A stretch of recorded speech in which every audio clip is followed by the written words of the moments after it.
রাজনীতিতে ধর্মের ব্যবহার, নির্বাচন আসলে আমরা মাথায় টুপি দেই না, আমরা বিসমিল্লাহ ধানের শীষে বিসমিল্লাহ বলি না, নৌকার মালিক তুই আল্লাহ এগুলি আমরা বলি না।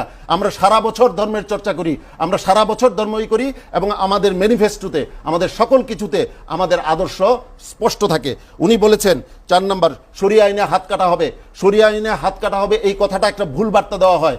অভাবের জন্য যে চুরি করে ইসলামে তার হাত কাটার কথা বলা হয় নাই, বলা হয়েছে যে ক্ষমতায় থেকে মন্ত্রী অবস্থায় চুরি করে দেশের টাকা বিদেশে পাচার করে এবং কানাডায় গিয়ে বেগম পাড়ায় বাড়ি করে তাদের হাত কাটার কথা ইসলামে বলা হয়েছে এবং এটা দেশের মানুষ চায়।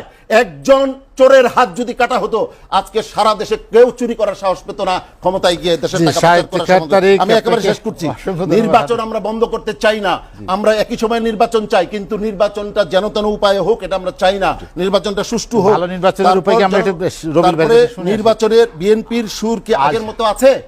বিএনপির সুর কি আগের মতো আছে? আপনি বুঝতে পারছেন যে এই গত ইয়াতে জাতীয় ঐক্যমত্য কমিশনে বিএনপির সুরটা কেমন সেটা আমরা রবিউল ভাইয়ের কাছে শুনি। আপনাকে অসংখ্য ধন্যবাদ ইফতেখার তারিক এখন অন্য ভাবে আলোচনায় যোগ দেওয়ার জন্য।